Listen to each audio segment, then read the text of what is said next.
Bueno, muy bien. Muy buenas tardes a todos. Buenas Bienvenidos, tardes. muy bienvenidos a este nuevo encuentro, a este taller Proceso de la Ciudad de las Emociones. Y como siempre me es un placer darles nuevamente la bienvenida a este espacio de crecimiento y sobre todo de exploración personal. Hoy vamos a seguir avanzando en este proceso, en este profundo y transformador recorrido hacia el entendimiento de nosotros mismos, ya sea una conexión con lo que podríamos considerar nuestro ser. Y como siempre, les recuerdo que el impacto de este viaje depende en gran medida de su nivel de compromiso con las dinámicas y los diversos ejercicios que vamos proponiendo.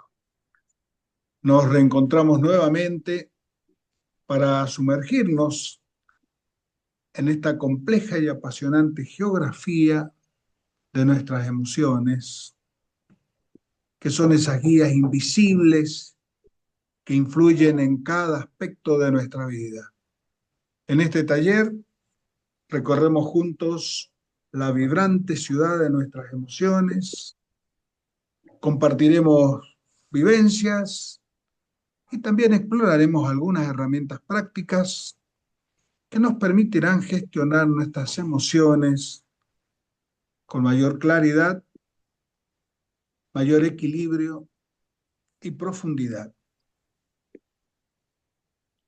La ciudad de las emociones es un mapa de nuestra personalidad y la personalidad puede representarse como una vasta ciudad interior, un entramado dinámico de funciones, avenidas, puentes y pasajes que se van modificando conforme a las diversas situaciones de nuestra vida y sobre todo a cómo nosotros asumamos las decisiones dentro de todo esto. Por supuesto que no se trata de una construcción rígida ni estática, sino de una metrópolis, digamos, psíquica en constante renovación. El tema viene cuando no tenemos esta constante renovación. Y en su núcleo, el psiquismo actúa como un sistema automático, un conjunto de callejones, túneles y rutas que se activan sin que lo sepamos, guiando nuestros recorridos desde el subsuelo emocional muchas veces y desde los barrios del hábito. Muchos habitantes de esta ciudad, que son nuestros pensamientos, nuestras emociones, los sistemas de valores, las creencias, operan mecánicamente repitiendo trayectos que a veces fueron útiles en otras épocas. Y cada persona habita una versión única de esta ciudad, aunque algunas tendrán plazas de reflexión, otras pasadizos estrechos que conectan con valores, con conductas, a veces conductas impulsivas. Y por supuesto también existen barrios antiguos, creencias heredadas, rituales familiares que conviven con nuestras edificaciones. Todo este paisaje interno va determinando cómo afrontamos las tormentas, también las celebraciones y los diversos desafíos del mundo exterior. La clave terapéutica, digamos, no es controlar la ciudad, sino aprender a recorrerla con conciencia. Saber cuando estamos en el barrio de la reacción automática y cuándo necesitamos ir a la terminal de las decisiones libres. O cuándo conviene entrar en el archivo histórico emocional para poder resignificar los mapas que estamos usando.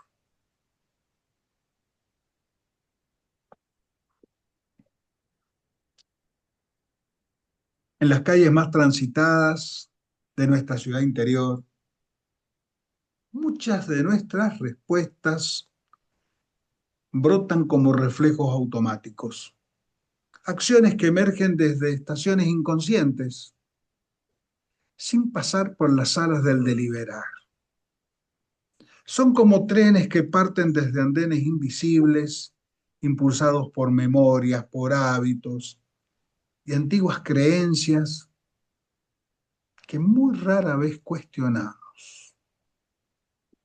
Sin embargo, el verdadero desafío para todos nosotros consiste en que el habitante de esta ciudad se dé cuenta, podríamos decir se despierte, salga de ese sopor en el que vive mecánica y automáticamente, y que comience a recorrer su ciudad interna con ojos nuevos, activando una conciencia lúcida que le permita reconocer en qué barrio vive cada reacción y qué creencias se esconden detrás de esos sótanos. Esta tarea, como ya imagino todos saben, no es sencilla. Se quiere descender a los niveles más profundos de nuestro ser, a estos archivos emocionales, a las cuevas simbólicas donde se guarda la historia personal, y también mirar las fachadas que el mundo exterior ha construido sobre nosotros. Y desde allí, de esa observación como un testigo, es posible comenzar a resignificar recorridos, elegir nuevas avenidas y crear puentes entre la experiencia y la intención. Cultivar esta conciencia transforma sobre todo al habitante reactivo en un arquitecto de su propio recorrido, en el constructor de su propia ciudad, porque acá no se trata de que simplemente venimos de una ciudad ya construida. En la medida en que vamos comprendiendo la ciudad construida, vamos simultáneamente comenzando a construir, gracias a que nos damos cuenta, la ciudad del futuro. Una cosa va emparentada con la otra. Por supuesto, construir la ciudad del futuro implica darme cuenta y empezar a poner los pilares necesarios para que estas nuevas construcciones sean efectivas.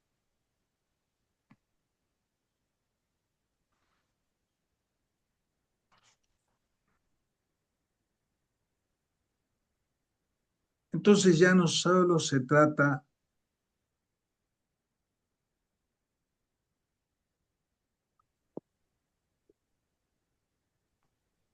no sé, se cortó el audio de pronto. Entonces les decía, ya no se trata solamente de vivir la ciudad, sino de habitarla. Y habitarla con autenticidad, sintiendo, comprendiendo y actuando sobre todo desde una presencia desde una integridad profunda. Y en este contexto, los encuentros de la ciudad de las emociones ofrecen un espacio para recorrer este mapa interno con mayor claridad y mayor profundidad. Y aquí, como ya saben, vamos explorando de manera estructurada las diversas dinámicas emocionales que nos acompañan y que son distintas en cada uno de nosotros. Por eso es que en definitiva no puede haber una guía Filca para todos la misma.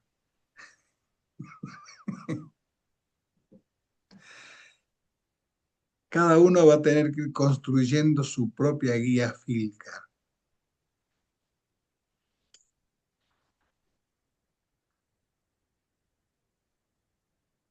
Y aquí entonces exploramos de manera estructurada las dinámicas emocionales que nos acompañan, identificamos los patrones que nos condicionan y también vamos descubriendo herramientas prácticas para gestionar nuestras emociones de forma más consciente, más saludable y más constructiva.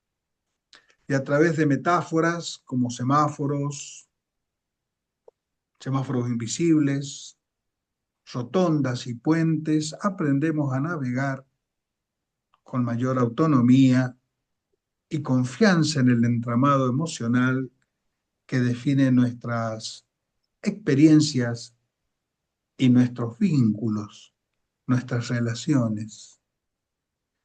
Entonces, estos encuentros buscan no solo el autoconocimiento, sino también una transformación. Estamos en un proceso en donde nos vamos conociendo, vamos descubriendo, vamos gestionando y nos vamos transformando. Por eso es una herramienta viva.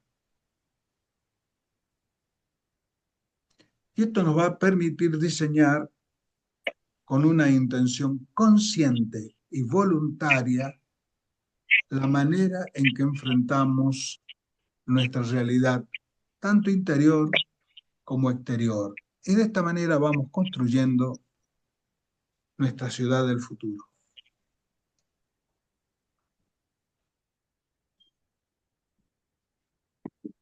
Quería un poco profundizar este instrumento, esta herramienta que es nueva. No existe algo así dentro de los distintos espacios de autoconocimiento. Fíjense que a mí me está resultando bastante poco hablar de terapia. A mí me está resultando mucho más hablar de autoconocimiento. Cuando nosotros empezamos a conocernos y empezamos a conocer lo que nos constituye, cuando empezamos a poner una mirada más profunda en la avenida de los constituyentes, empezamos a desmantelar mucho de lo que nos ha generado lo que hoy podríamos decir trastornos. Y esto me lleva fácilmente a reflexionar que en las distintas escuelas espirituales de autoconocimiento nunca se habla de terapia, siempre se habla de autoconocimiento. Claro, yo fui a una universidad donde me enseñaron que hay trastornos, que son enfermedades mentales y demás. Entonces es fácil caer en la idea de terapia, pero yo lo tomo más, y sobre todo en la ciudad de las emociones, como una herramienta, como un instrumento de autoconocimiento.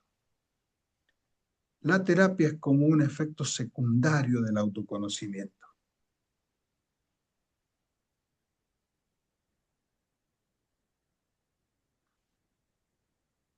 Lo que tal vez sí podemos ver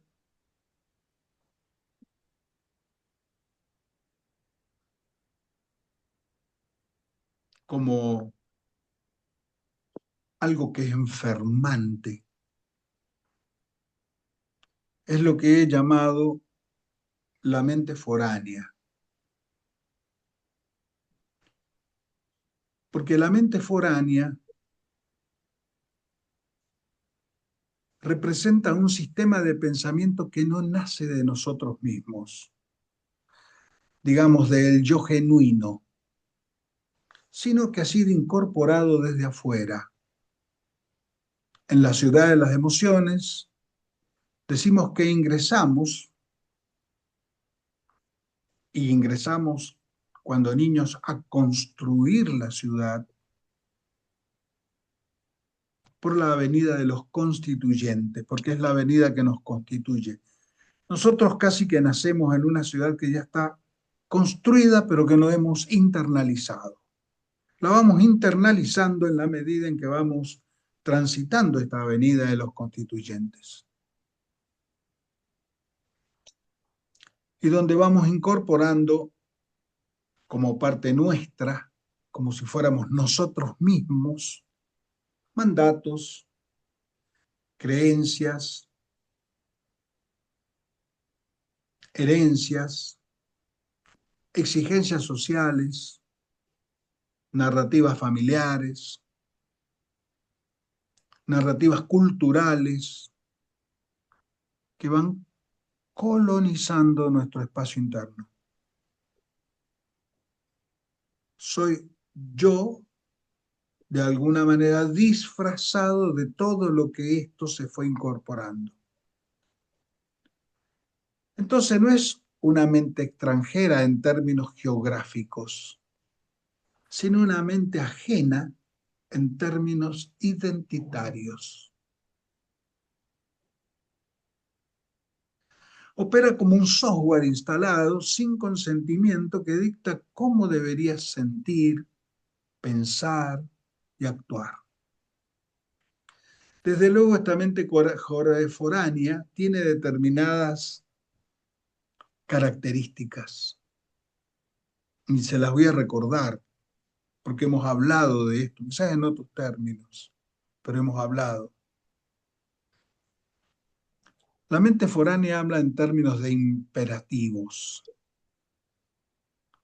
Por ejemplo, tienes que ser fuerte, no puedes fallar, quédate callado para no generar conflictos y silencia a la voz interna nuestra. La voz interna nuestra la dejamos de escuchar y reemplaza el deseo, el impulso propio por un deber impuesto.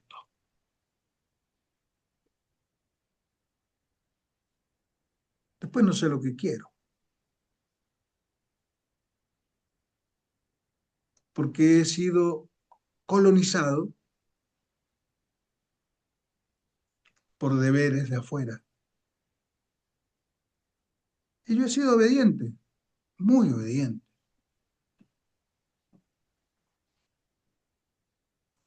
Y también genera culpa y autoexigencia, porque mide desde estándares externos el éxito de una persona. La productividad está vinculada a eso. Entonces tengo que ser productivo. Si no soy productivo, no sé qué hacer con mi vida.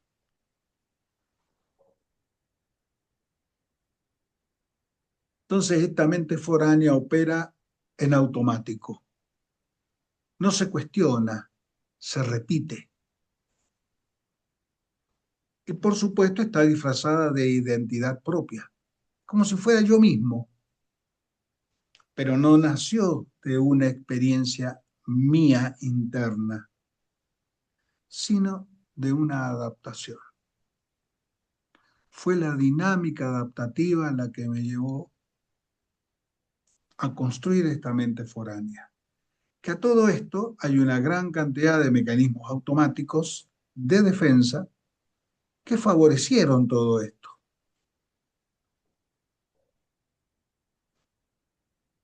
Tengo algunos ejemplos que les podría dar. Por ejemplo, una persona me dice, no puedo enojarme porque eso está mal. Eso es la mente foránea. La mente foránea en ese minuto reprime o inhibe la emoción legítima por un mandato cultural. sería distinto que la persona dijese estoy enojada, porque hay un reconocimiento.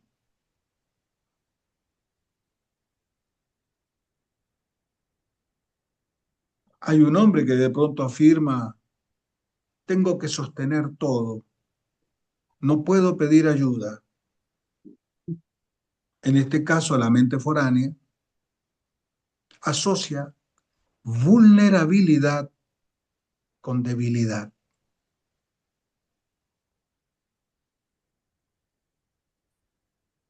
Por ejemplo, una persona que elige una carrera porque es lo que esperan en mi familia, que sea alguien. Y si ese alguien responde en esta dirección, mejor. Entonces la mente foránea ahí termina ocupando el espacio de elección.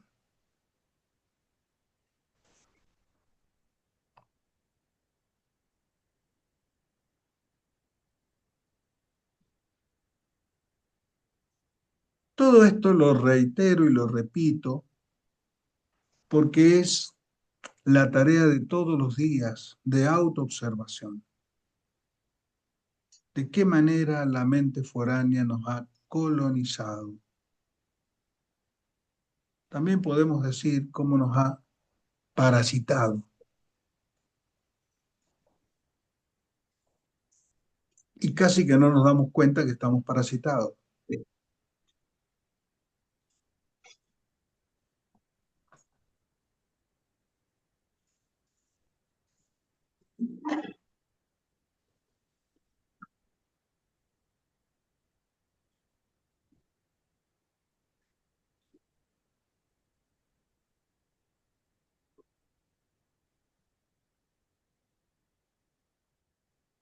Bien, ¿hay algún comentario o alguna pregunta con respecto a todo esto?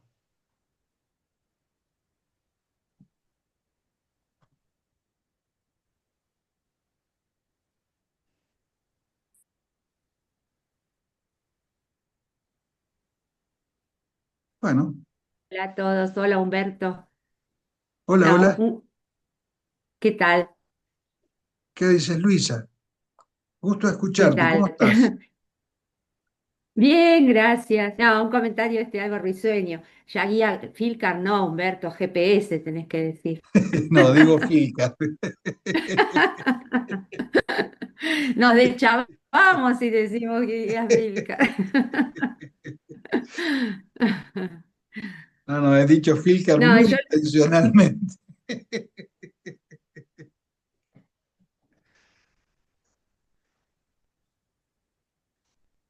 No se le pasa a uno, Humberto, ¿eh?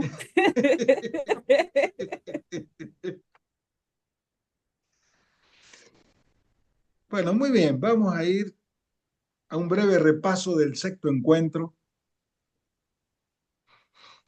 Y en ese momento, en este taller del sexto encuentro, que fue el encuentro anterior, abordamos tres momentos claves del proceso emocional. Los repaso rápida y brevemente. Ahí abordamos la reactivación, que la emoción vuelve a encenderse, no como caos, sino como puente hacia un significado más profundo. También hablamos de la expansión. La emoción crece, toca otros ámbitos de la vida y amplía la conciencia, nivelando semáforos, revelándolos, que son los que van a ir regulando el despliegue. Y luego hablamos de la contracción como tercer momento, que en realidad es el sexto, que es una pausa transformadora que abre espacio al vacío, redefine la identidad y prepara nuevos estados internos. Nosotros esto lo fuimos viendo a través del caso de Lucía y la culpa, cómo cada etapa permite ir comprendiendo, integrando y transformar la experiencia emocional. En este encuentro también introdujimos una práctica de autorregulación basada en la estimulación del nervio vago, un componente esencial del sistema nervioso parasimpático, que cumple el rol de enfriar las emociones intensas y devolver al cuerpo un estado de equilibrio. Y durante el encuentro anterior, entonces, exploramos estos tres momentos esenciales, siguiendo el hilo de la vivencia de Lucía con la culpa.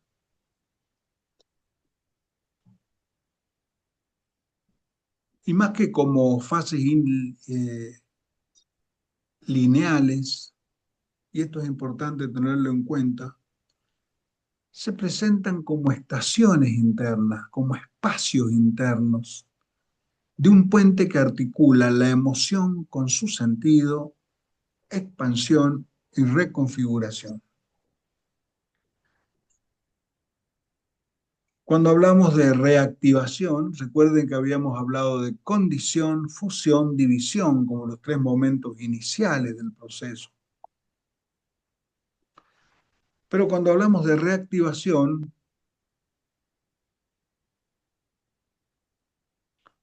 la emoción de alguna manera retoma, no lo hace como repetición caótica, sino como una revelación. Es un nuevo estado. Es el instante en que la emoción, que ya ha sido decantada, comienza a reconectarse con un significado más oculto. Y ahí es donde se construye un puente.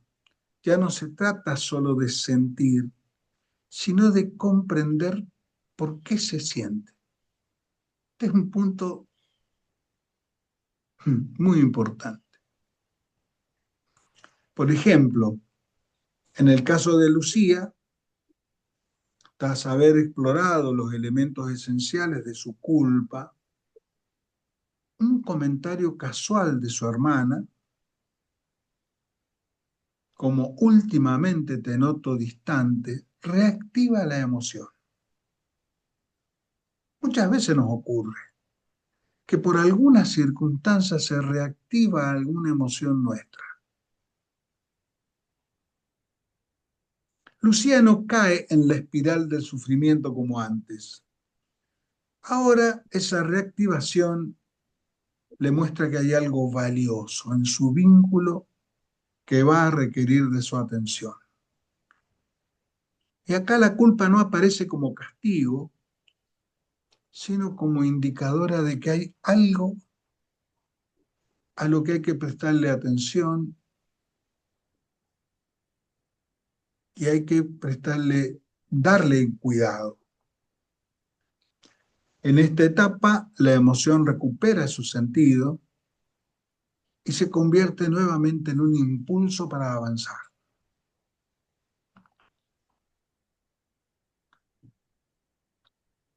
Y una vez reactivado con propósito, la emoción comienza a irradiar su vibración hacia distintos aspectos de su vida. Por eso, la expansión decimos que empezamos a ver esto, en el caso de Lucía, comienza a ver que la culpa también está presente en otras áreas de su vida.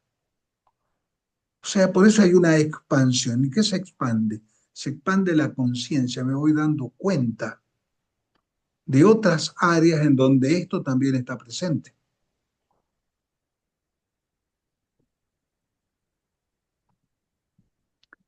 Entonces se amplía la conciencia y ya no se observa solo la emoción, sino los sistemas internos que la regulan. Ahora comienza a ver cuáles pueden ser los sistemas de valores, las creencias y las exigencias invisibles que están presentes en esa emoción. Entonces Luciano nota que su culpa se manifiesta más allá del vínculo con su hermana.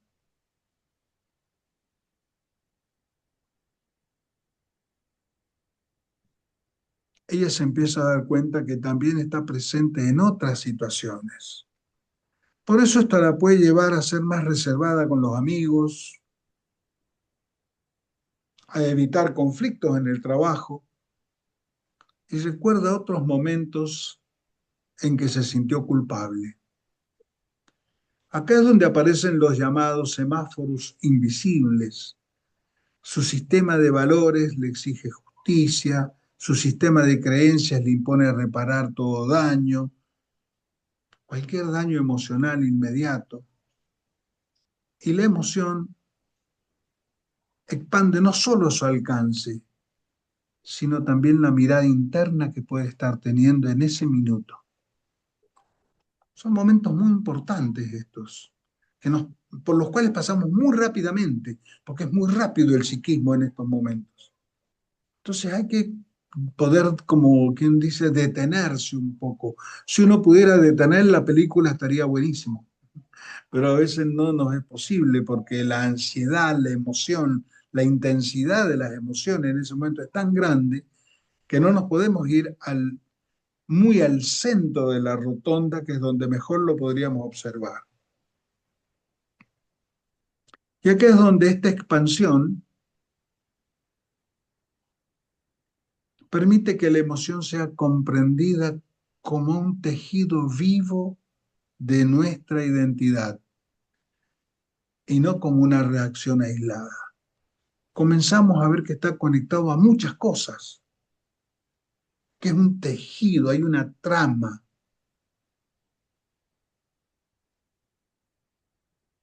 Ya no es una culpa aislada por lo que le pasó con su hermana, sino que acá empieza a ver la trama.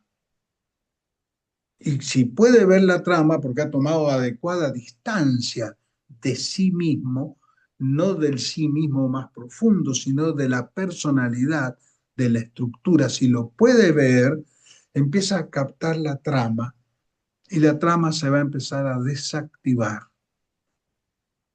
Por eso es que no hay que hacer una terapia, sino que hay que tener autoconocimiento.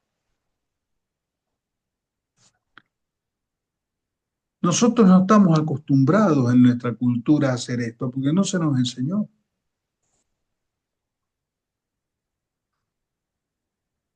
Entonces ahí, en ese minuto, esta expansión permite que la emoción sea comprendida como un tejido vivo de la identidad y ya no es una reacción aislada.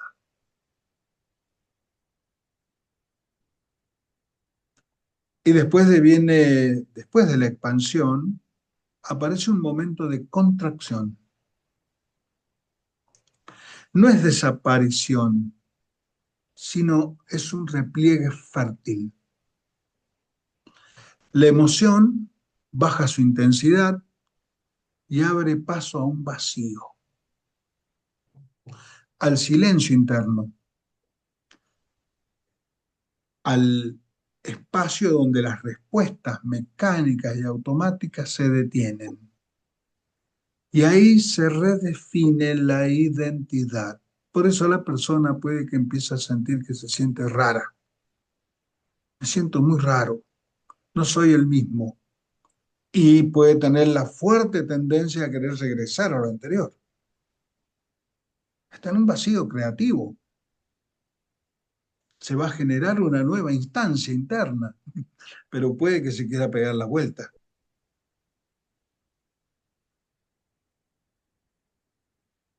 Y en ese espacio que decimos que se redefine la identidad, aparecen preguntas como, ¿quién soy sin esta emoción? ¿Quién soy sin esta emoción que me daba identidad?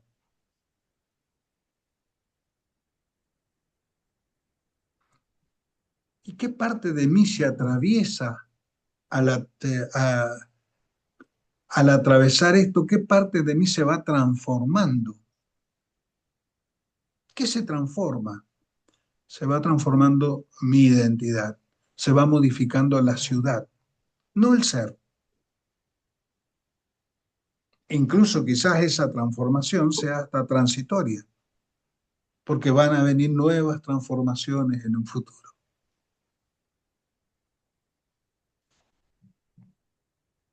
En el ejemplo de Lucía, ya no está absorbida por la culpa, pero siente esa especie de vacío. Se pregunta si perdió conexión con la emoción o si ha cambiado algo esencial en ella. Con suerte se pregunta eso, porque la mayoría piensa que perdió contacto con la emoción y se transformó en alguien indiferente y frío, cuando en definitiva la emoción comienza a tomar otras características. Ya no es como era antes.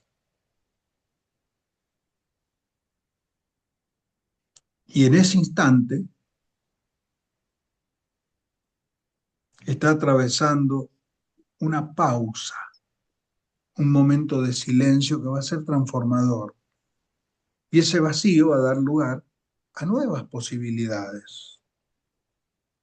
Puede elegir si la culpa sigue siendo parte de su identidad o si da paso a una nueva versión de sí misma.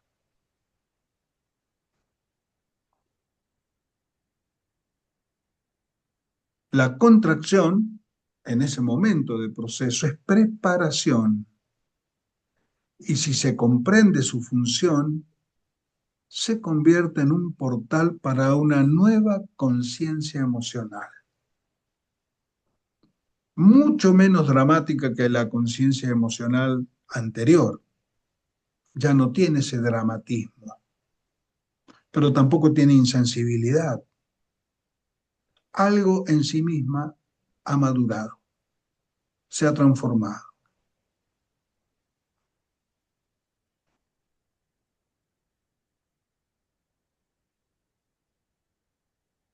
En conjunto, este proceso, reactivación, expansión, contracción, es una travesía que no solo modifica la forma en que sentimos, sino también en quienes somos al sentir.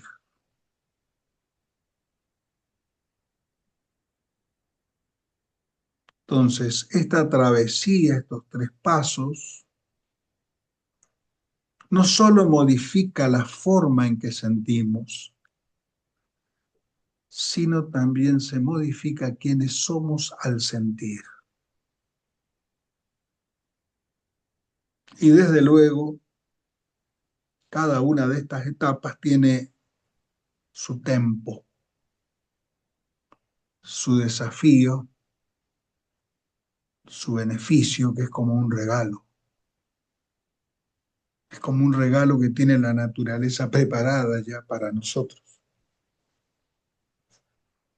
Y nos sentimos en ese minuto bendecidos de poder arribar a esto.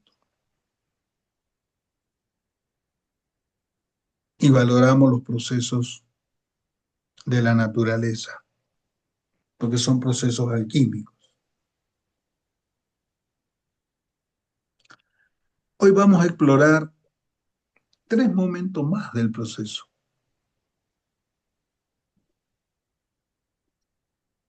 que va a tener que ver con la resistencia. Porque si bien nosotros en el paso anterior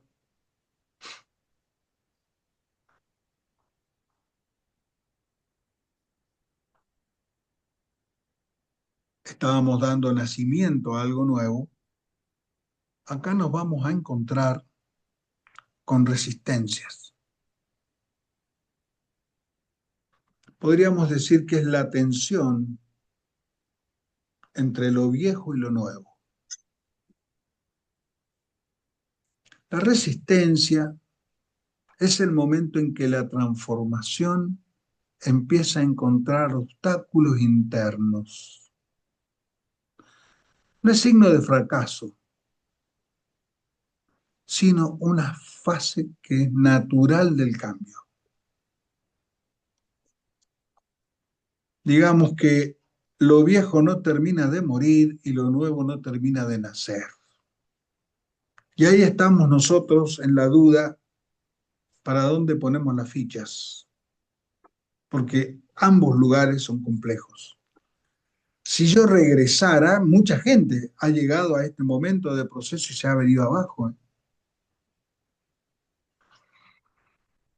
Las resistencias internas fueron demasiado fuertes. Hay modelos internalizados que son muy fuertes y que no permiten que la persona se corra de ahí.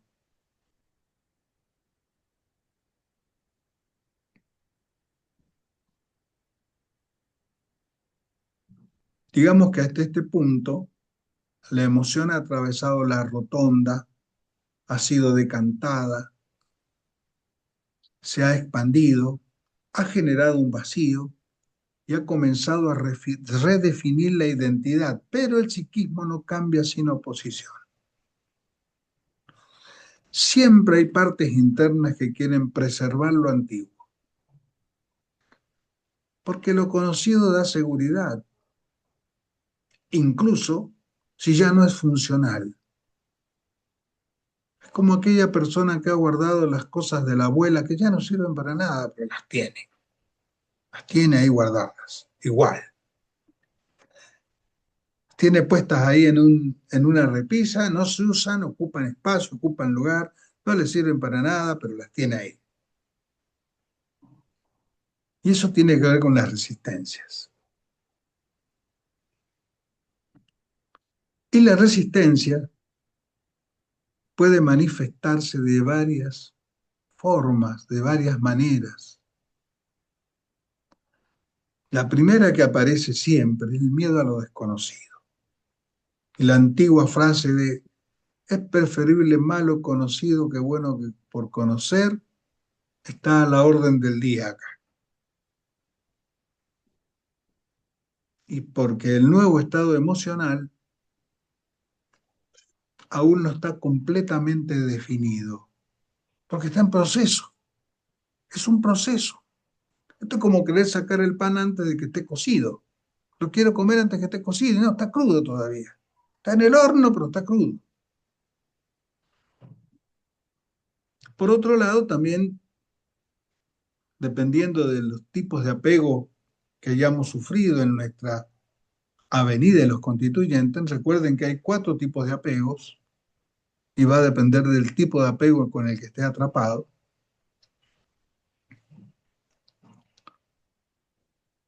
Puede llevarme a querer mantener la identidad que tenía. Si cambio, ¿qué perderé de quien fui? No quiero cambiar. Quiero seguir siendo como soy.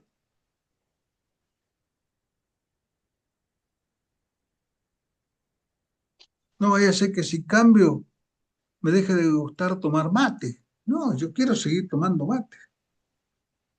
Este es un ejemplo, muy tonto además. Y después están lo que podemos llamar las fidelidades inconscientes, que son lealtades internas que frenan el proceso de transformación.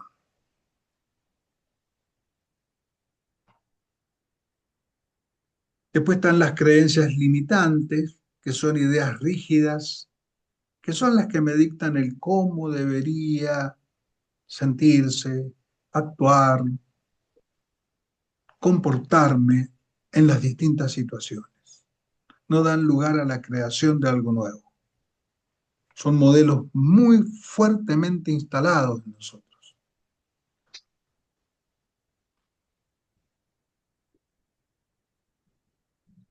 Y este paso de la resistencia no debe interpretarse como un obstáculo definitivo, sino como un punto de tensión absolutamente necesario. Uno tiene que ingresar a la nueva identidad ligero de equipaje. Hay que soltar.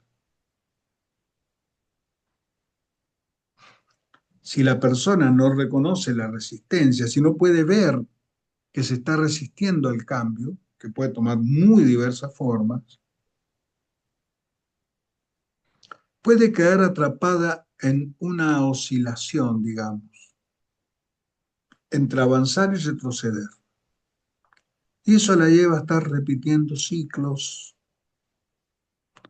sin poder completar la transformación, teniendo en cuenta que uno no se queda repitiendo este ciclo ahí.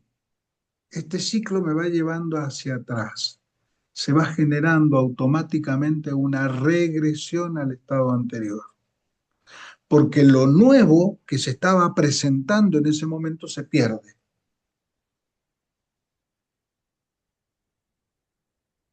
A veces yo he puesto el ejemplo de una persona que vivió en un espacio. Imaginemos que una persona vive en una gran casa, pero solo vive en la cocina de la casa.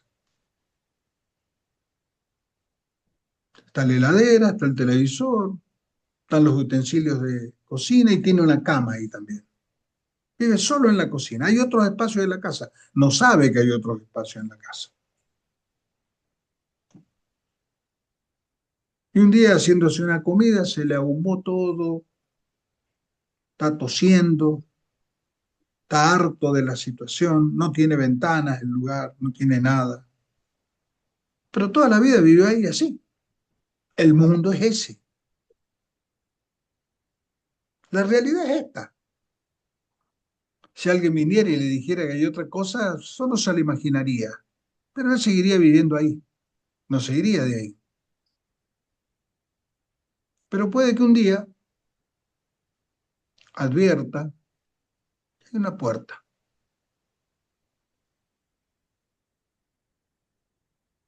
Y le llama la atención esta puerta. Ve el marco de la puerta y ve la puerta ahí como tapada, tapada de tierra por el tiempo. Y decide abrirla. Cuando abre la puerta, que le cuesta mucho porque tiene muchos cerrojos esa puerta. Son cerrojos que han puesto los antepasados.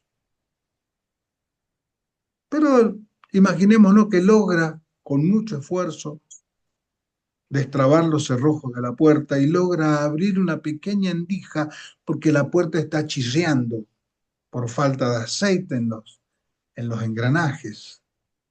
Y entra una brisa de aire nuevo. Puede respirar de otra manera. Algo se modificó adentro. Ahora puede creer que eso es todo, que no hay más. Pero por alguna razón abre un poquito más la puerta y empieza a ver que hay un nuevo espacio. Ah, ah. Acabo de ver que hay un espacio más grande. Asoma la cabeza por ahí y ve que hay un espacio grande que está vacío. No hay nada.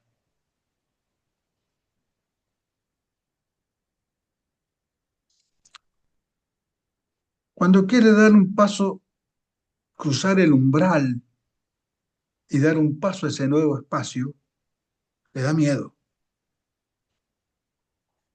Y por supuesto empieza el enano maldito de la mente foránea que está ahí, que lo tiene totalmente parasitado, a decirle, ¿a dónde te crees que vas a llegar?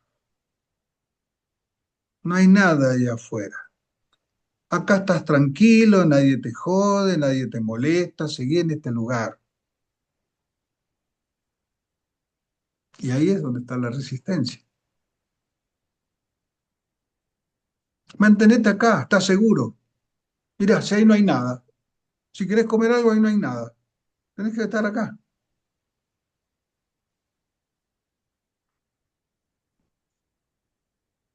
Y ahí está la resistencia. Entonces ahí aparece el miedo a lo desconocido, el apego a la identidad anterior, las fidelidades inconscientes y las creencias limitantes. Pero todo eso que está experimentando y que ha movilizado en ese minuto un montón de emociones,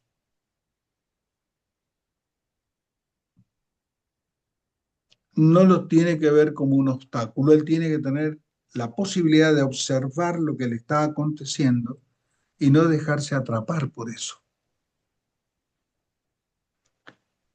Y tiene también que entender que es un punto de tensión necesario y que lo único que tiene que hacer es dar otro paso adelante y sumergirse en el nuevo espacio. Y ese nuevo espacio lo va a llenar con lo que él quiera, no con lo que le han dicho que tiene que tener.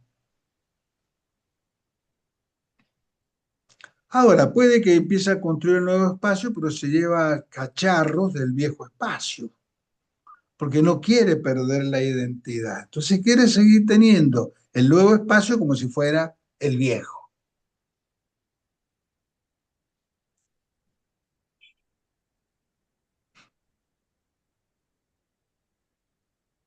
Entonces, como si no hubiera cambio. Y si se mantiene ahí en ese pendulear entre el nuevo espacio, el viejo espacio, el nuevo espacio, viejo espacio, nuevo espacio, al final termina volviendo a vivir en la cocina.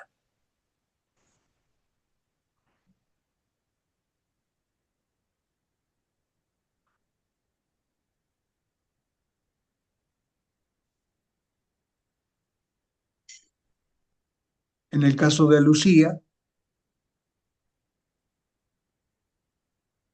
ha pasado por la contracción, donde experimentó el vacío y comenzó a redefinir la dirección de su puente emocional.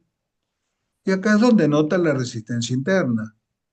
Piensa, si dejo atrás la culpa, ¿significa que el vínculo con mi hermana cambiará?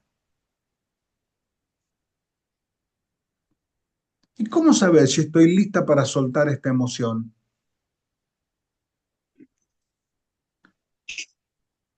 Siempre he manejado mis relaciones de una manera específica. ¿Qué va a pasar si ahora actúo diferente? Todo esto genera mucha incertidumbre. Y Lucía comienza a sentir miedo a soltar lo que siempre fue familiar, sus creencias sobre el perdón, su identidad como persona justa y su lealtad a ciertos patrones emocionales entran en conflicto con su deseo de cambio.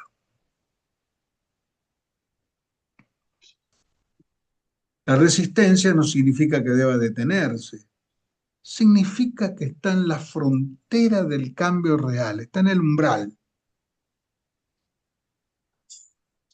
Y este es el punto en donde Lucía debe decidir si sigue aferrada a lo conocido o atraviesa la tensión para transformarse. Es una decisión. Ahí está.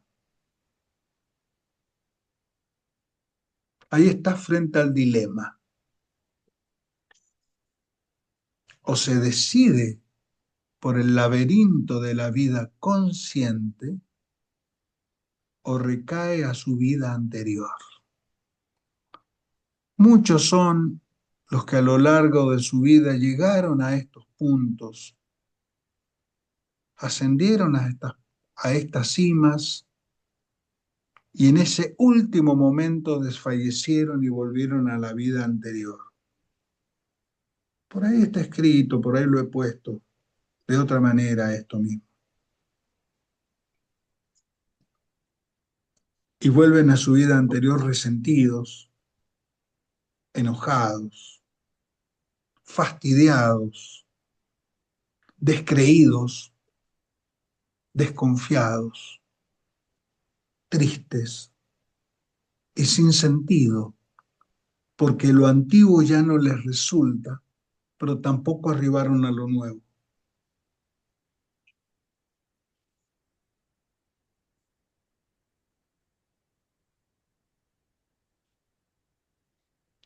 Y aquel camino que quizás recorrieron con mucho esfuerzo para llegar ahí, ahora ya les es conocido, pero ya no creen en ese camino porque creen que ese camino no conduce a nada, porque ya les pasó. Entonces su memoria, su mente foránea se lo recuerda. y le dice, tú ya fuiste por ahí, no vayas a insistir con lo mismo porque es una pérdida de tiempo, ya te pasó. Y esta mente foránea, como con pensamientos y emociones de plomo, lo van deteniendo y termina adaptándose a esa vida mediocre, digamos.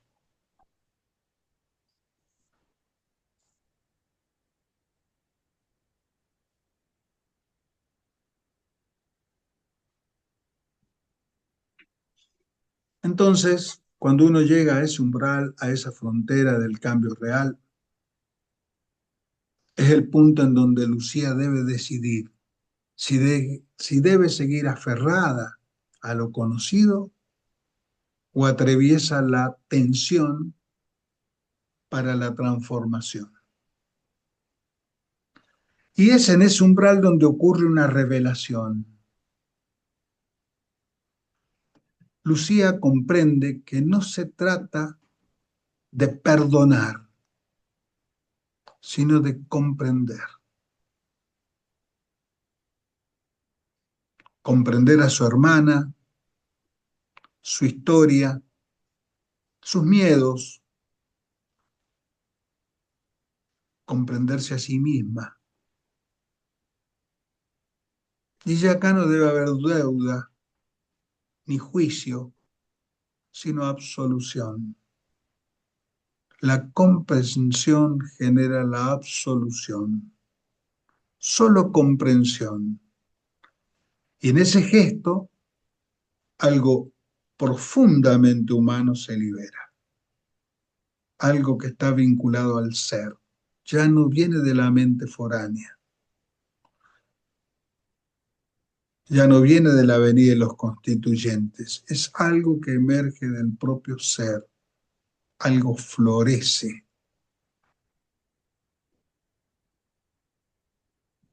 ¿A qué seguramente te preguntas, bueno, ¿y qué hago? ¿Cómo se hace?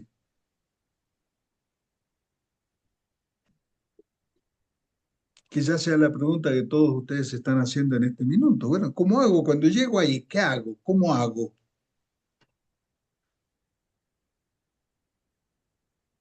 Yo les voy a dar un ejercicio. Voy a tratar de transmitir un ejercicio breve de integración,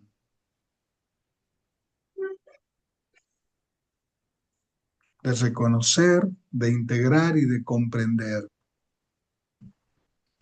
Porque este ejercicio los va a invitar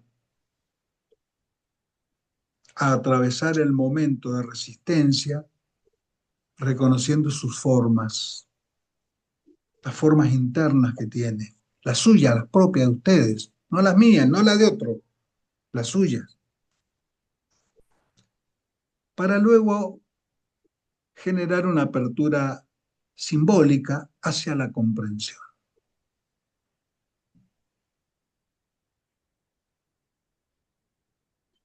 Y en este sentido, tendríamos que escribir cada uno,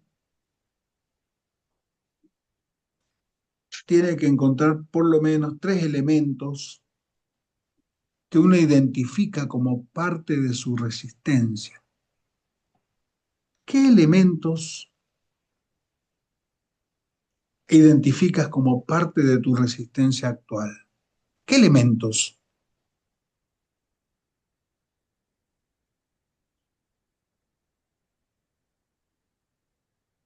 ¿Qué miedo aparece?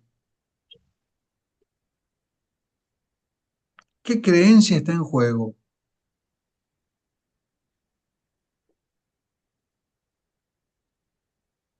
¿Qué parte o aspecto de tu identidad se está aferrando?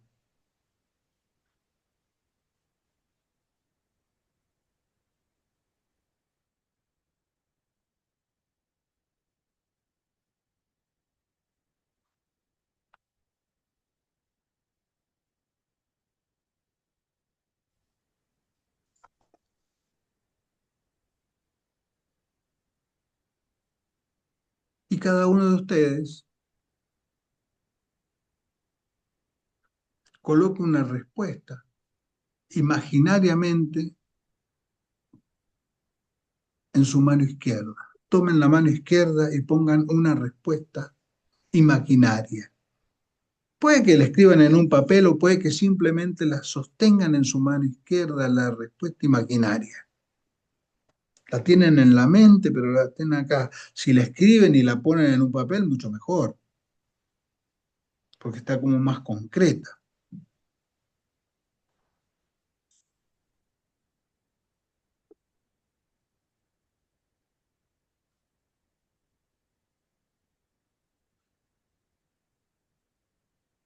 Entonces, el mano izquierda, Perdón, Humberto, sí, perdón. sí. Se cortó en una parte, no sé si a todo le pasó, pero a mí se me cortó justo cuando estabas empezando a explicar. Y así que hay una parte que antes de lo que dijiste de la mano izquierda que no se escuchó, Ah, cuando estabas antes de hablando la mano izquierda. de qué miedo, qué creencia y Sí, todo eso, de ahí se cortó y apareció Sí, la mano izquierda. sí, sí, se cortó, se cortó. A mí también. sí, a mí también. Bueno, retomemos porque no sé exactamente en qué lugar fue, porque Mira, Humberto, buenas tardes. ¿Qué buenas tal? tardes, sí. Sí, que fue cuando hablaste de los tres elementos de la resistencia actual, el qué miedo aparece, qué creencia en juego y qué aspecto de la identidad. Y ahí ya se cortó. Ah, mira vos, nunca me di cuenta que se cortara. Bueno, ¿qué creencia está en juego? ¿Qué miedo aparece? ¿A qué parte de tu identidad te estás aferrando?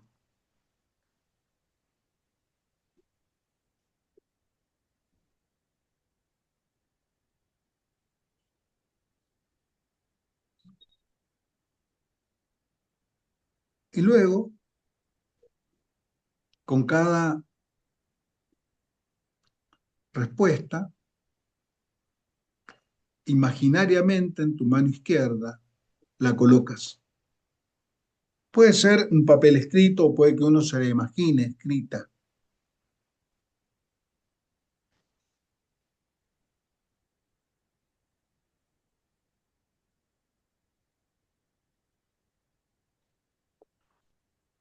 Una vez que hemos hecho esto, de colocar cada respuesta imaginariamente en la mano izquierda, con tu mano derecha, toca tu mano izquierda. O sea, la mano izquierda tengo esto y con mi mano derecha la toco. Le doy como unos golpecitos a mi mano izquierda, así.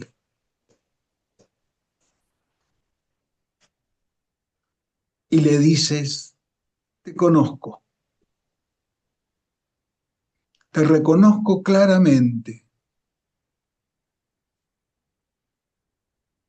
no vengo a pelear contigo, estoy dispuesto a integrarte.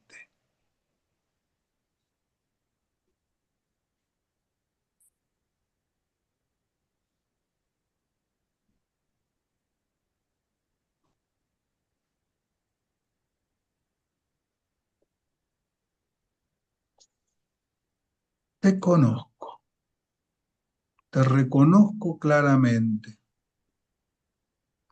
No vengo a pelear contigo,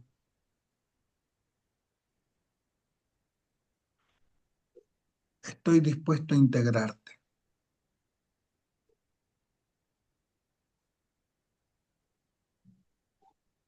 Este es un momento muy importante en este proceso.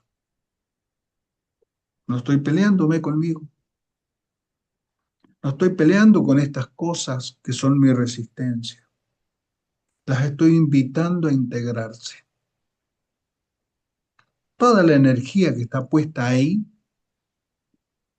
en esas resistencias, busco integrarlas a mi vida, en esta nueva identidad que quiero construir, que todavía no está como nueva identidad.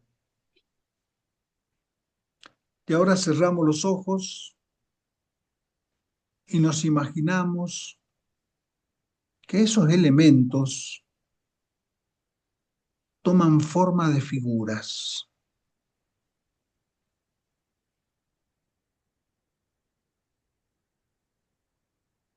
Y las invitas a caminar contigo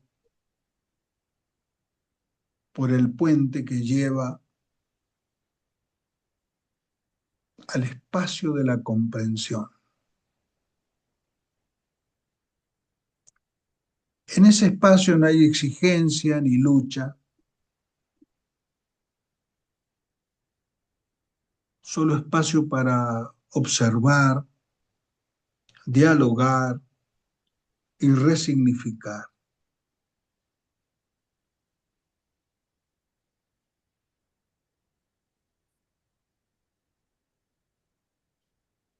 La comprensión es un momento clave.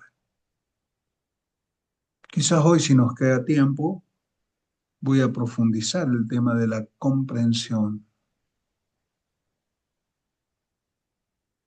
como un acto muy superior al perdón.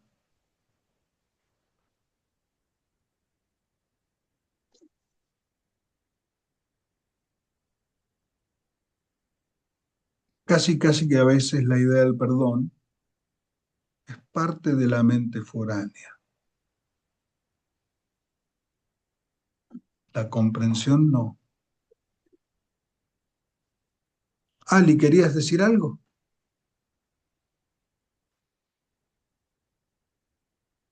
Sí, cuando dijiste que la comprensión es superior al perdón, tiene que ver como que el perdón da como una especie de ciclo cerrado y entonces uno ya no deja abierto el espacio a la reflexión y por eso es como una palabra muy tajante el perdón, tiene mucho peso. ¿Será por eso? Si hoy tenemos tiempo, me voy a ocupar especialmente de esto. La idea del perdón es una idea muy cristiana.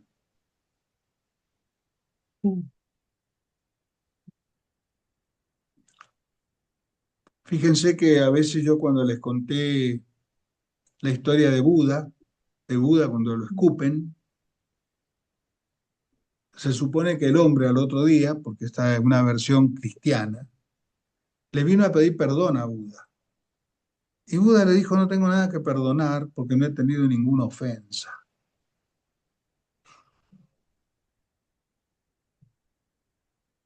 Cuando nosotros comprendemos, no hay nada que perdonar, porque hemos comprendido. Cuando nosotros no comprendemos, nos ponemos en el lugar de que el otro me ha hecho un daño, me ha lastimado, me ha herido, me ha traicionado, me ha engañado. No hay comprensión de nada. Estoy en un lugar como omnipotencia en ese momento que soy Dios perdonando. Dios tampoco perdona, porque nadie puede ofender a Dios. Sin embargo, uno escucha el perdón todo el tiempo. Un curso dedicado al perdón. Ah, muy interesante.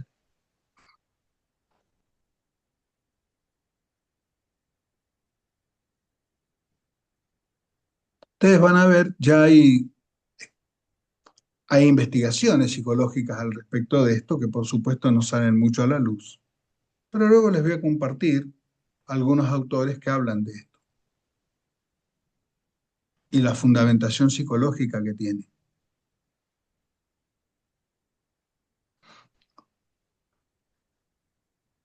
Bueno, muy bien. Vamos, estábamos en la visualización integradora, digamos, en donde llegamos a ese espacio atravesando el puente y allí no hay exigencia ni lucha. Dijimos que solo hay un espacio para observar, dialogar y resignificar.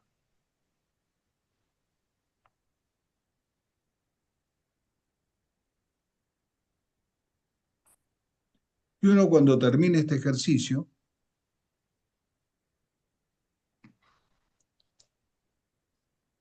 uno se tiene que repetirse a sí mismo, quizás lentamente,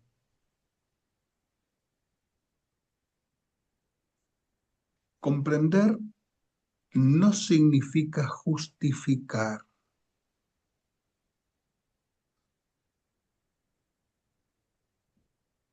Comprender va más allá que justificar.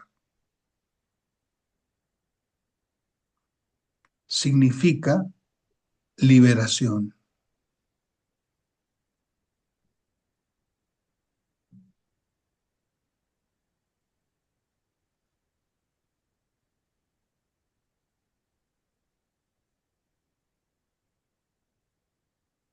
Me he querido detener en este séptimo paso de la resistencia, porque creo que es importante trabajar las resistencias. Es el séptimo paso. La tensión entre lo viejo y lo nuevo.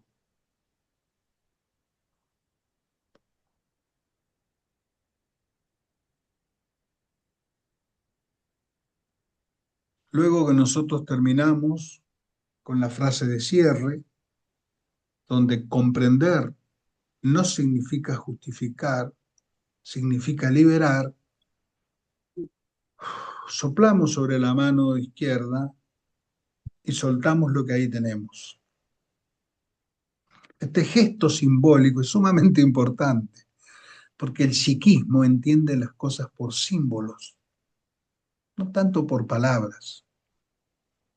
Por eso las ceremonias son tan importantes. Esto es una pequeña ceremonia que yo puedo hacer cuando noto mi resistencia ante determinado cambio. Tengo que soltar tal cosa y no lo puedo hacer, pero es importante que lo suelte para poder arribar a algo nuevo. Con esto no puedo seguir mi viaje. Entonces lo tomo en la mano izquierda y le digo, te reconozco, no vengo a pelear contigo, estoy dispuesto a integrarte.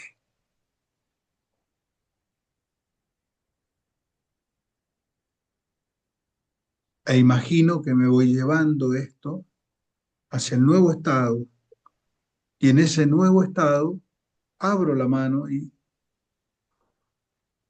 libero. Es un gesto. Es como dejar un viejo ropaje. Dejo la identidad que tenía y empiezo a adquirir una nueva. Y ahí es donde comprender no significa justificar, sino liberar. Yo no estoy liberando a nadie, me estoy liberando a mí. ¿De qué? De mi creencia, de mi semáforo invisible.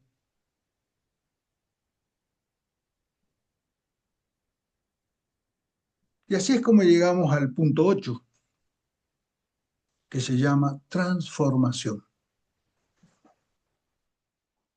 que es el cruce del puente hacia una nueva forma emocional. El punto 8 es la transformación, donde la persona atraviesa la resistencia y cruza el puente emocional y comienza a consolidar un cambio con nuevos actos. Actos que vienen de esa nueva comprensión. Hasta aquí el proceso ha pasado por el ingreso a la rotonda, la fusión de emociones, la decantación en la división, la reactivación, la expansión, la contracción y la resistencia. Y todo ha sido una preparación para este momento, el instante en que la emoción inicial se redefine en una nueva forma emocional.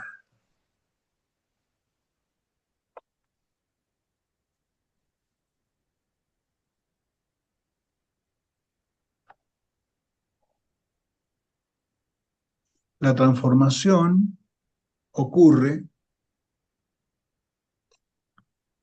Hola Daniela, bueno, si te tienes que retirar no hay ningún problema. Gracias por compartir y gracias por tus palabras. Muy amable.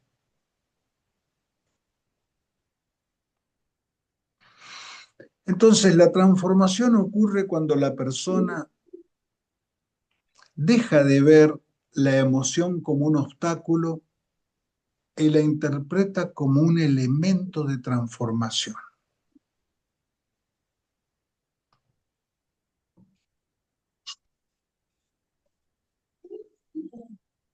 La transformación ocurre cuando la persona libera las fidelidades inconscientes que están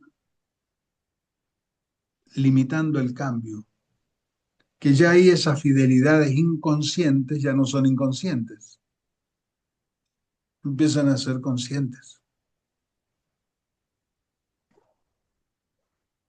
Y la transformación ocurre cuando la persona integra la conciencia ampliada para darle sentido a la experiencia. Todo va a cobrar una dimensión totalmente distinta a la que venía. No soy el mismo, ni veo el mismo del mundo desde el mismo lugar. No experimento lo mismo. Lo que quizás antes me producía una cosa, ahora no me produce eso. Y la transformación ocurre cuando la persona adopta una nueva perspectiva emocional que nunca había considerado antes. Esto nunca lo había visto. Lo ve por primera vez. Ah, ¿cómo no me di cuenta? Puede incluso la persona decir. Desde luego que tampoco es un cambio inmediato ni absoluto, pero es el inicio de una nueva manera de sentir, pensar y actuar. Digamos que está en germen todo. Todo esto nuevo está en germen y hay que empezar a desarrollarlo. En el ejemplo de Lucía y la culpa,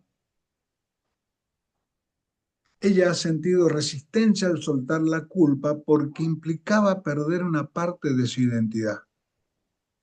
Pero ahora algo de ella comienza a transformarse.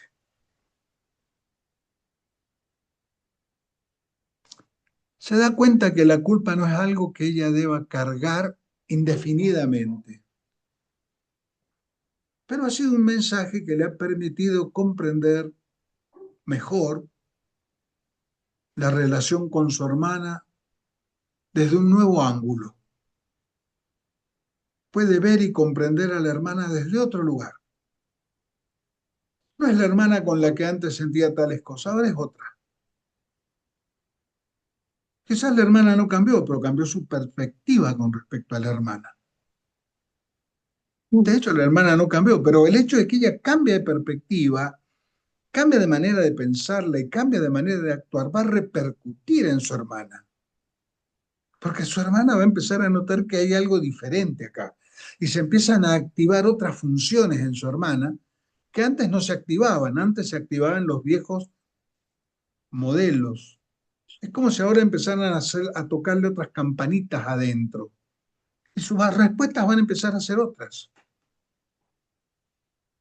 Porque todos estamos integrados a todos los demás, con lazos invisibles.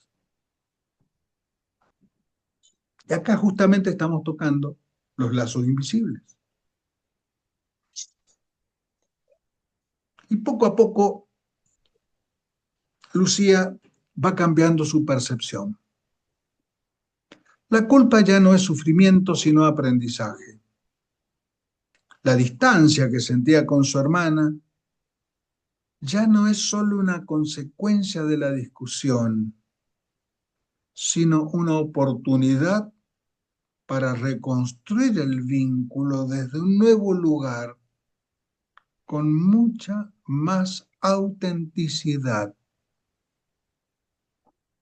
Empieza a ser más verdadero todo. Y su identidad desde luego cambia. Deja de definirse como alguien que debe reparar todo, que todo lo tiene que solucionar ya inmediatamente, y comienza a verse como alguien que evoluciona dentro de sus relaciones y que las cosas requieren tiempos, procesos que no son inmediatas. No es al toque, como cuando tocamos una perillita, un botón del control remoto y el televisor cambia. No es así.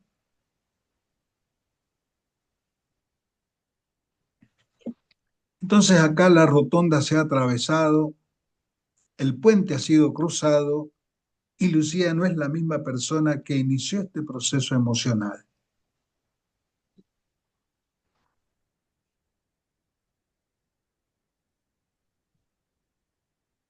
La transformación no es un acto mágico ni un salto definitivo.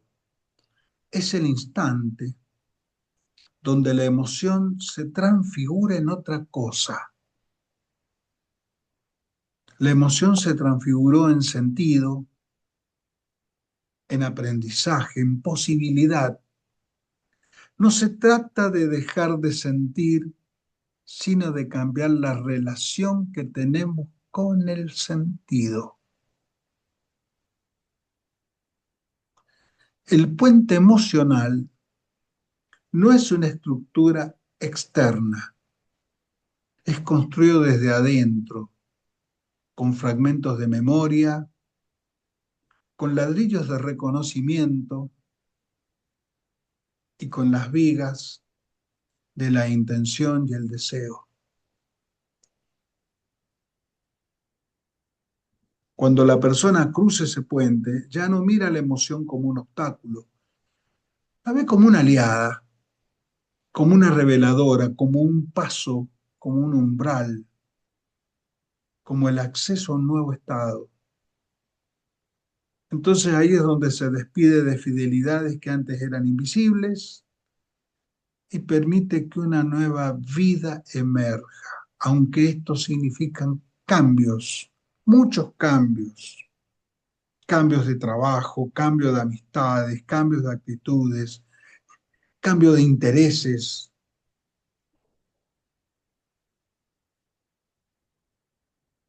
Y esta nueva forma no niega la historia, la incluye.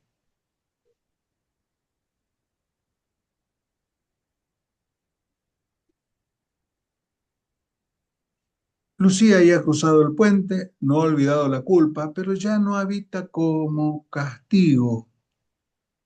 La reconoce como una mensajera ahora la culpa. La culpa tenía algo para decirme. Su vínculo quizás con su hermana no está resuelto, está reabierto. Y en esa apertura, en esa expansión del punto de vista, Lucía comienza a cambiar. Ya no hay una emoción que la detenga, sino una emoción que la acompaña. Ya no hay una identidad rígida, sino que hay una figura en movimiento. Ya no hay juicio, no hay condena, hay comprensión. Porque al final, toda transformación profunda se sostiene en eso.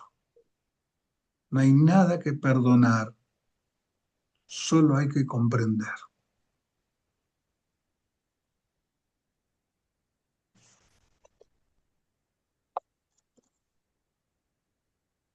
Y desde luego acá viene el noveno paso. Yo lo he puesto como noveno paso, pero estos pasos no es que estén así determinados por pasos, son momentos de proceso. Los he separado así en pasos como para que sea más didáctico, más comprensible. Y este noveno paso es el que se llama integración, en donde la emoción se asienta y fortalece la nueva identidad. La integración es el cierre del proceso emocional.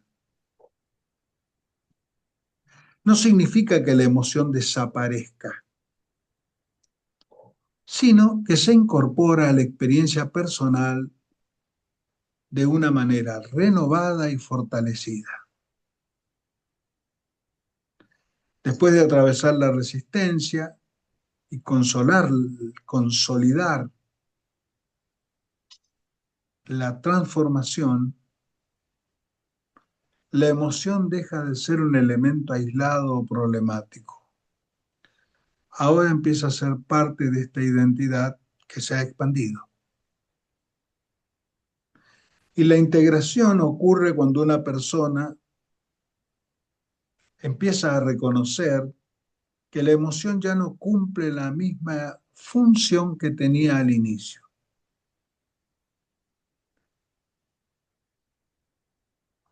Y percibe que su historia emocional y personal comienza a verla desde una perspectiva más amplia, y acá hay una palabra que a mí me encanta, más sobria. Empieza a poner los pies en la sobriedad. O sea, ya no va a estar tan emborrachada en los estados emocionales. Empieza a estar más sobrio, más lúcido, más despierto. Y desde luego integre el aprendizaje dentro de sus futuras experiencias. Adopta una nueva manera de vincularse consigo mismo y con los demás. Y se empieza a basar esa nueva vinculación en la confianza. No porque tenga que confiar en el otro, sino porque confía en sí mismo. Lo que no significa que no se pueda confiar en otro también.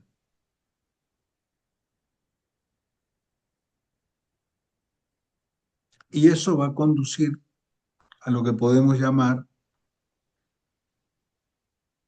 la madurez emocional. Porque ha habido una alquimia acá, ha habido una transformación. Se han pasado por varios momentos para llegar acá. De todas maneras, este paso no es un final absoluto. La emoción sigue presente, pero ahora no domina ni limita. Está, la puedo ver. Es un recurso, una referencia dentro del crecimiento personal. Además, y esto es lo bueno, la identidad se ha renovado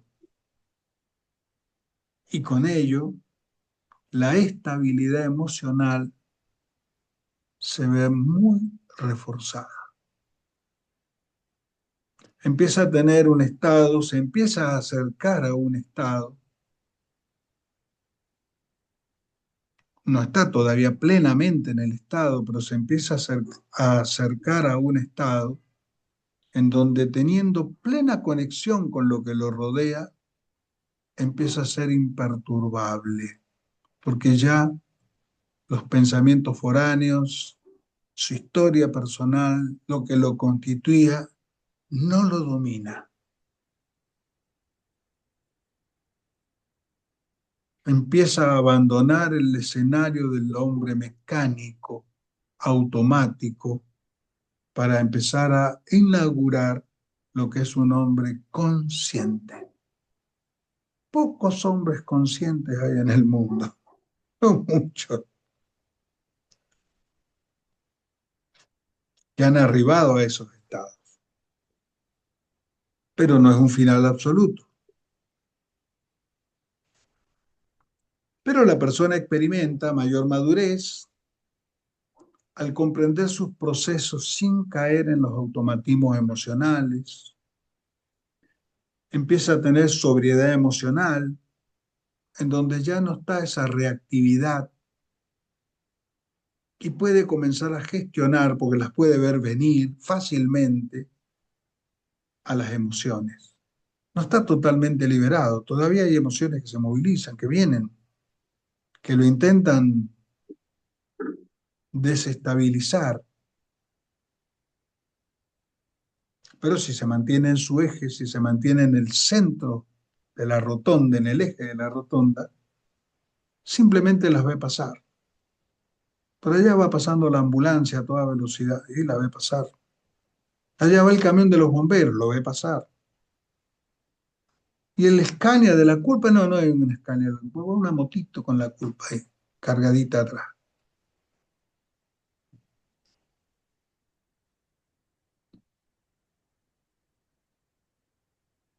Y esto desde luego le va a dar presencia y autoconfianza,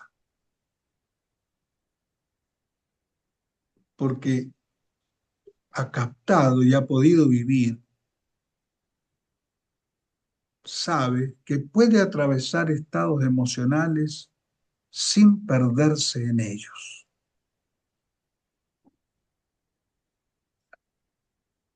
Ya no es el pibe que necesitaba, cuando tenía una crisis emocional, agarrar la botella de whisky o de alcohol o de fernet para poder sobrellevar el momento. Y lo único que ocurría cuando se alcoholizaba era que agravaba todo mucho más y se iba haciendo un adicto. No, ahora aparece una autoconfianza, una autoestima fortalecida, porque la experiencia que ha vivido se convierte en un pilar que va a estar sustentando su crecimiento personal. Esto es algo que siempre anheló, pero no se concreta hasta llegar a ese momento. Ese momento de proceso es clave. Por eso me ocupé de armar un ejercicio para ese momento.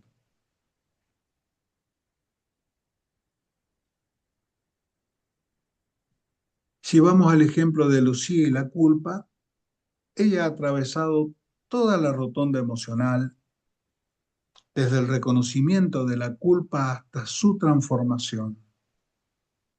Y ahora la culpa ha sido integrada en su experiencia.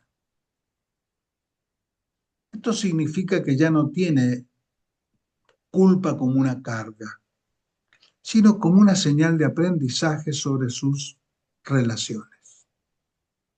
Como hubo una expansión de conciencia y puede ver la trama de todos los lugares en donde intervino la culpa,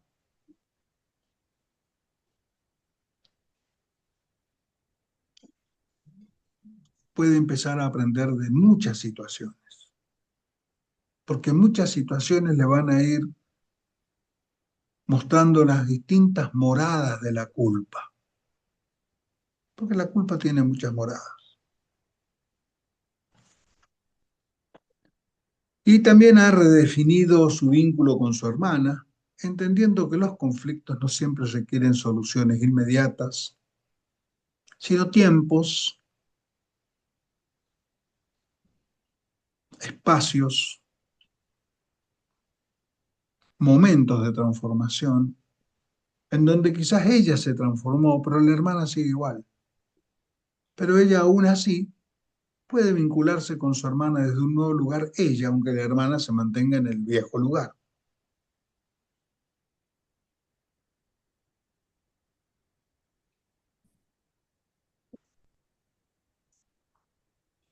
Su identidad ha cambiado y ya no se define solo por su capacidad de reparar, sino por su crecimiento emocional. No ha eliminado la emoción, pero la ha comenzado a integrar de una manera más saludable. Ahora siente que su identidad ha evolucionado, que se ha transformado, es más estable, más madura, más sobria, con mayor seguridad en sí misma y una autoestima fortalecida. La rotonda ha cumplido su función. El puente se ha cruzado y el proceso ha llegado a una nueva estabilidad emocional.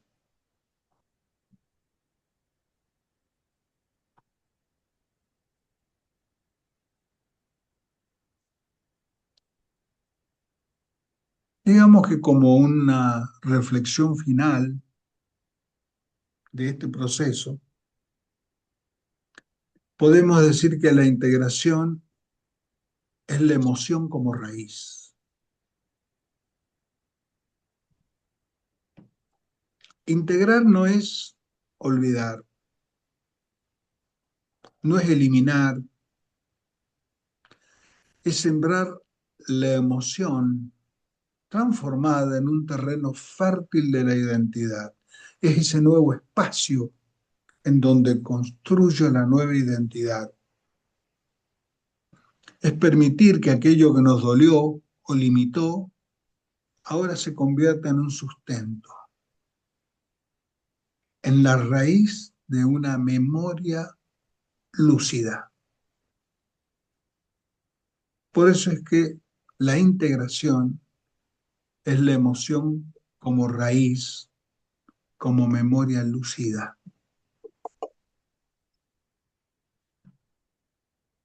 La integración es el momento en que la emoción deja de pedir atención compulsiva, porque ha sido escuchada profundamente. Ya no interrumpe, ahora la emoción acompaña. Ya no gobierna, ahora orienta.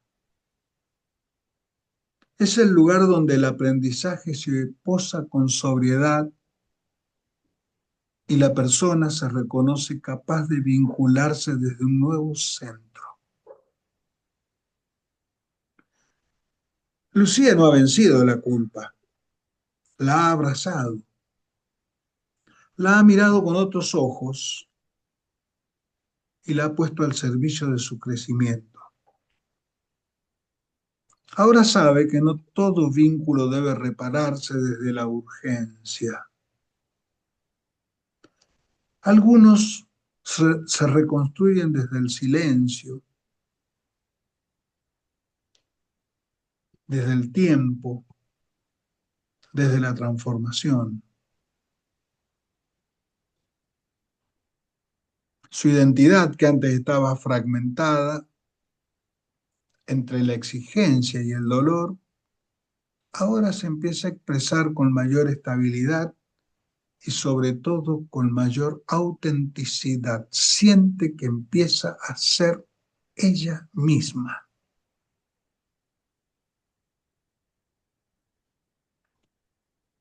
Es como si el mapa emocional que había transitado no fuera solo un camino, sino una construcción de sí misma.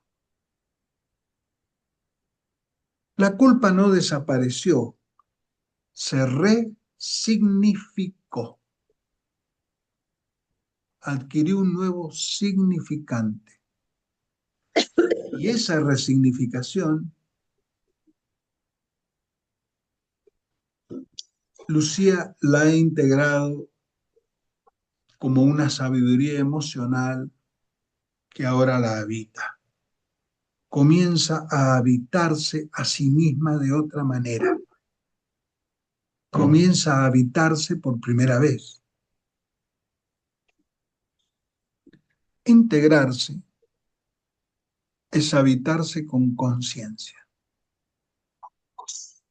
Es saber que las emociones vividas no son un pasado que se deja atrás, sino que ha sido un legado que está fortaleciendo su presente.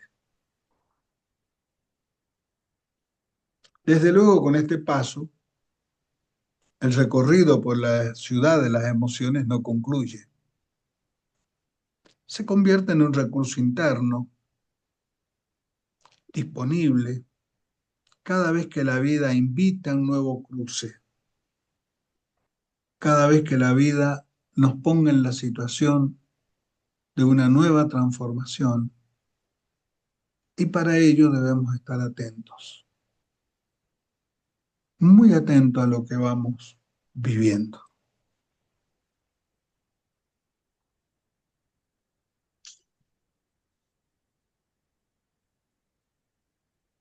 Muy bien, no sé si hay algún comentario, alguna pregunta.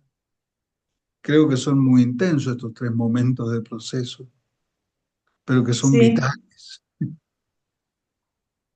sí. Bien, comentarios, preguntas, dudas.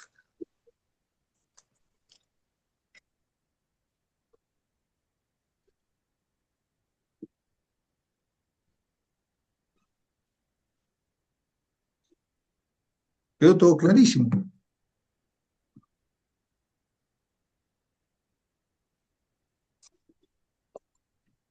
No, pero ahora tenemos que hacer la experiencia, La Humberto. confusión es gigante. Que hagamos todo juntos, te escuchemos, experimentemos y podamos responder. Es un montón todo eso. Claro. Es mucha información, mucha información. Sí, entiendo que sí. Mucha información muy condensada. Sí. Más allá de que trato Y de que sea bien didáctico. practicar. Perdón, Aide, ¿cómo decías? No, yo decía ahí hay que practicar, practicar y practicar y ahí van a salir las dudas, preguntas, conforme vamos practicando. Claro. Pero me interesa que me comenten si es demasiado denso, demasiado complejo todo esto, como para No, ir más lento, más despacio, desarrollando más algunos puntos. Lo que pasa es que ahora recibimos toda la información. Después tenemos que volver sí, a escuchar el escuchar. audio Ujú. despacio, tomando nota, integrando. Entonces ahí es como uno va comprendiendo más. De pronto ahora, chucu, chucu, chucu, todo de golpe. Pero lo explicaste muy bien, no es ni apurado ni bien explicado, solamente que como es demasiado, creo que después de esto tenemos que volver otra vez al audio, a escucharte de nuevo. Sí, de acuerdo Sí, con Cristina. Una sí, pregunta, yo ¿puede ser que comparto. esto... Ay, perdón. No, no, perdón, perdón. No, adelante. No, habla, claro, porque por ahí lo que digo se me apaga Oh, la pelota. no, no, no, no. No, yo digo cosas serias, por favor. Totalmente, compañera. Eh, no, coincido con la compañera de taller también. Esto, fuiste muy, pero muy, muy claro. Son conceptos muy, muy fuertes, muy, la verdad que hermosos. Pero justamente, claro, es mucha información, es mucho es para estar atento durante todo el taller, no podés pestañear porque realmente es muy, pero muy interesante, muy interesante. Y seguramente eh, hay que volver a verlo tranquilo y nada, y de ir desglosándolo y darle, porque realmente es muy, para llegar a lo que terminás diciendo, esto de la transformación y llegar a un crecimiento personal realmente consciente, que sea realmente un proceso lento y consciente. Está muy bueno, gracias Humberto, muchísimas gracias. Bueno, Gracias Alicia. Muchas gracias, Edgardo.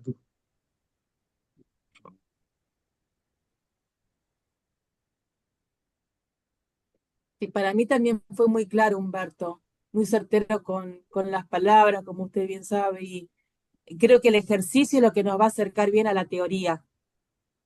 El ejercicio ahí se va a poner en juego toda la teoría, ya tomando con un elemento, ahí se va a comprobar bien.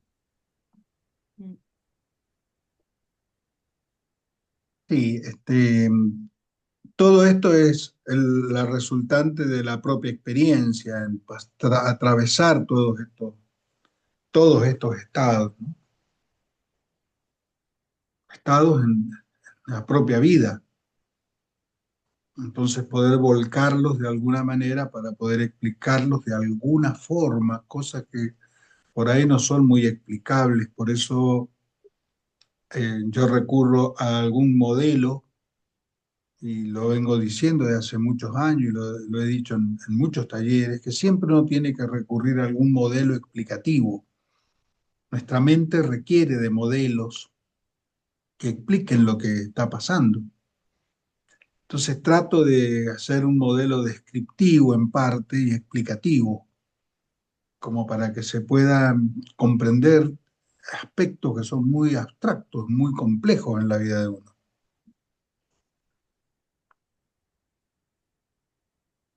Pero bueno, me alegra que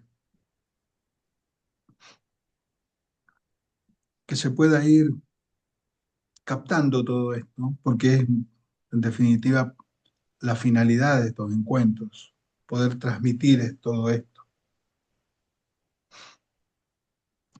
Ali, levantaste la mano nuevamente.